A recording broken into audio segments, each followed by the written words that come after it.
In the top stories, Federation records another positive COVID-19 case. United States government apologizes to Jamaica, and Bobby Wine to legally contest Uganda vote and urges non-violence. Hello and welcome to the ZIZ Midday Newscast. Today is Monday, the 18th of January 2021. I'm Jason Davis. Nationally, St. Kitts and Nevis has recorded an additional positive case of COVID-19. A release from the Office of the Chief Medical Officer states that as of Saturday, January 16, 2021, the Federation has confirmed one additional case of coronavirus disease. That case is a returning national. The individual landed in the Federation on January 2 from the United States of America. The patient has been in quarantine at one of the COVID-19 certified hotels since arrival. The patient was notified and is now in isolation. The additional case brings the total number of COVID-19 confirmed cases to 35, with 23 cases on St. Kitts and 12 cases for Nevis. 33 cases have fully recovered with 0 deaths. There are now 2 active cases. These patients are stable and are being monitored. The risk of further cases occurring in the Federation remains very high, the release says. The Ministry of Health in particular and the federal government in general wishes to assure all citizens and residents that every effort is being made to prevent the spread of this virus locally. On Friday, a 3-member team of senior officials from the Ross University School of Veterinary Medicine expressed gratitude and offered commendation to the Coast Guard, the police force, and the surgical team at the Alexandra Hospital in Nevis for their quick response in assisting one of their students who suffered a significant injury in a shark attack. The officials passed on compliments from the trauma team in the USA to the medical team on the island and said the surgery was comparable to anything that could have been performed anywhere in the U.S. It was also said that the quick response prevented the situation from being far worse. Commander of the St. Kitts and Nevis Defense Force, Lieutenant Colonel J. Anthony Comrie, thanked the team for its compliments and was happy that the training which his officers received was put into action, and was equally glad that they could have ably assisted the student. The virtual meeting was attended by Prime Minister Dr. the Honorable Timothy Harris, Cabinet Secretary Josephine Huggins, Chief Medical Officer Dr. Hazel Laws, Medical Chief of Staff at the JNF General Hospital Dr. Cameron Wilkinson, Commissioner of Police Hilroy Brandy, and Lieutenant Colonel J. Anthony Comrie. Prime Minister Harris expressed thanks to the Ross University officials for their words of commendation for the high level of support and professionalism of the government team, both at the federal level and the Nevis Island administration. Prime Minister Harris indicated that the strong bonds between the government and Ross University will be further strengthened. The Deep Bay community was buzzing on Monday morning when a local fisherman reeled in a shark. The shark, measuring about 7 feet, was caught by Wayne Williams, who said he was trying to help the other fishermen who have been losing their catches to the predator. Yesterday, my partner, the fishermen them around the side, the shark killing them, taking off all the fish off the line when they're fishing. So I decided I'm going to set some shark lines for them to try to help them get out some of the bad sharks them to the water. Williams said he plans to cut up the shark and sell the pieces, and what he doesn't sell will be had for dinner.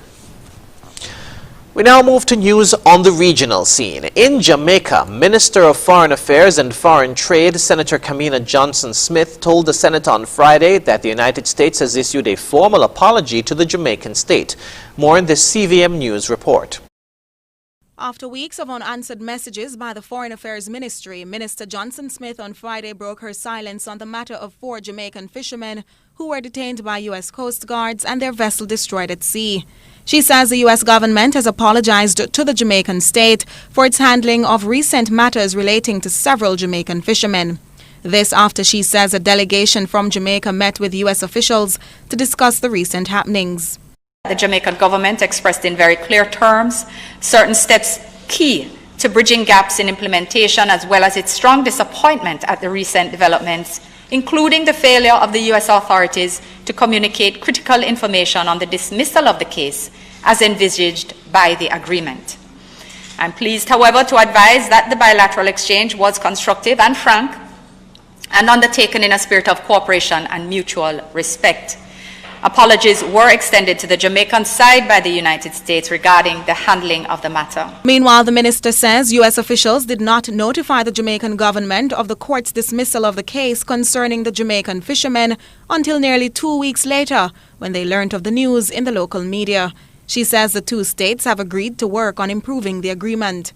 Minister Johnson Smith says having identified that the men were freed by the court, the ministry was quick to intervene and aid in their swift return to Jamaica.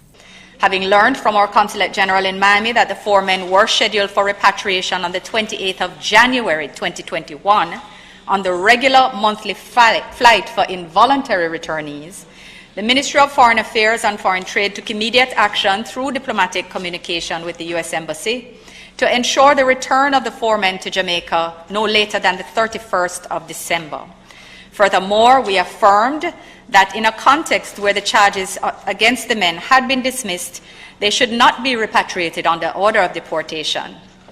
In the interim, the Jamaican Consulate General in Miami was instructed by us to prepare emergency travel documents to facilitate their return to Jamaica. The U.S. authorities fully cooperated in respect of that request, and the 4 nationals arrived in Jamaica early in the afternoon on the 31st of December 2020. She also sought to reiterate the GOJ's commitment to protecting its people. Nika Lewis, CVM Live.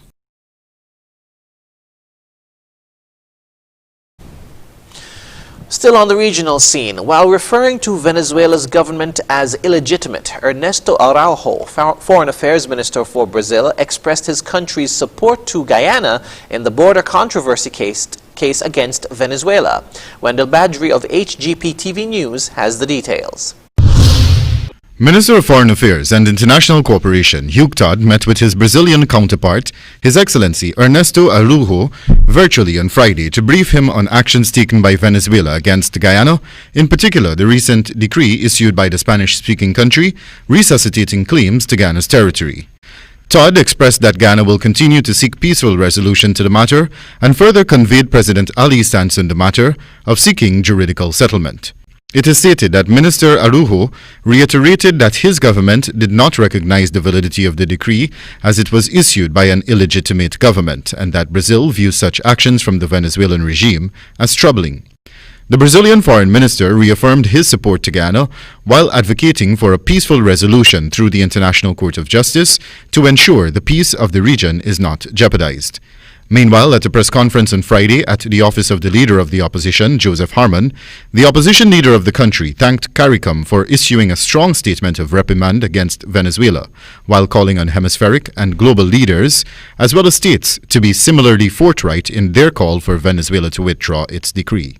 In a post on social media website, Twitter, Michael Kozak, Acting Assistant Secretary for U.S. Department of State Bureau of Western Hemisphere Affairs, conferred the USA's support for Guyana in the border controversy matter. The High Commission of Canada to Guyana and Suriname had also publicly expressed its concerns over the matter.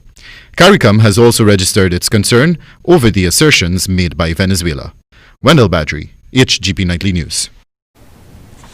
Internationally, Uganda's opposition party, the National Unity Platform Party, says it will challenge the presidential election results in court. President Yoweri Museveni won a 6th term in office last week. His main opponent, pop star turned politician Bobi Wine, has dismissed the outcome as fraudulent. Al Jazeera's Priyanka Gupta reports. Andrew Natumania can barely walk without support. The campaign coordinator of Uganda's opposition leader Bobi Wine says he was beaten and tortured by the police. They put something on my arm that felt like I had been connected to electricity. My whole entire body was shocked. His allegations come a day after Uganda's long-time president Yoweri Museveni was handed a 6th term in office, extending his rule to 40 years. His rival Bobi Wine remains at home, tightly guarded by soldiers outside. Wine's party, the National Unity Platform, says he's under house arrest, but they're determined to challenge the outcome of Thursday's vote. We are here to inform the country that NUP rejects the announced results of the presidential elections. The results announced yesterday by the EC do not in any way relate to the presidential elections in which you participated as a party. President Museveni insists the vote was fair, despite a crackdown on opposition candidates, an internet shutdown and a growing international concern about the validity of the election. For now, Uganda remains on edge, with many calling for calm and an end to political upheaval. My hope is I only hope for the best peace in the country. But that may not be easy. The 76-year-old president faces an undeterred opposition, bolstered by young Ugandans fed up with high levels of unemployment, corruption, and growing increasingly impatient with the old political order. Priyanka Gupta, Al Jazeera.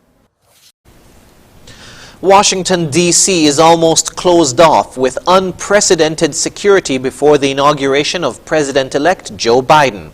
A military green zone has been established and 25,000 National Guard troops are being deployed. Defense officials have told the Associated Press news agency they fear possible inside attack at the inauguration and will have National Guard troops vetted. Al Jazeera's John Hendren reports. The U.S. Capitol is surrounded by sirens, steel, and soldiers in a military occupation never before seen in the American capital. 25,000 National Guard troops secure the National Mall. That's twice the number here after the 1968 assassination of Martin Luther King Jr. And then there are the thousands of U.S. Capitol Police, City Police, FBI, Border Patrol, and others. The mob assault on the Capitol on January 6th, shown here in a video released Sunday by the New Yorker magazine, has left a city and a nation grappling with the aftermath of an insurrection, fearing another possible assault on democracy, and traumatized. I'm getting a bit nervous towards Wednesday. I think it's going to be better because I think they're taking overly precautious. Joe Biden's January 20th inauguration comes with crowds reduced by the pandemic, on ground trampled by a riotous siege, under the shadow of his predecessor's second impeachment. Pennsylvania Avenue is usually one of the busiest thoroughfares in Washington, D.C. Now, it is the center of a green zone, a security area that stretches 3 kilometers from Capitol Hill behind me to the Potomac River. This is now a city in lockdown. Everyone entering the largest secure zone in presidential inauguration history is screened for weapons. Inside, fences upon fences, steel upon steel. Just as it seemed the center of the city was entirely barricaded, workers bring in still more fortifications. Every manhole cover is sealed against threats from below. Now, the city's most iconic street is a park for runners, rollerbladers, and pedestrians enduring a historic upheaval. My heart feels like a hummingbird, and I don't know what to do. So I usually go for my daily walk, and I couldn't go for it, so I figured out that I could walk this way. Across the U.S., the FBI warns of possible armed protests outside all 50 state capitals following the armed invasion in April of the Michigan State House. As federal agents scour the country for those who invaded the houses of Congress, arresting this Nashville, Tennessee man on Sunday, the U.S. prepares for what most Americans hope will be a peaceful handover of government power, even as it braces for another assault. John Hendren, Al Jazeera, Washington. And now for the weather. Present weather shows fair skies with a moderate breeze of 15 miles per hour from the east-northeast. The temperature for today is 29 degrees Celsius or 84 degrees Fahrenheit. Seas are moderate with waves of 4 to 6 feet.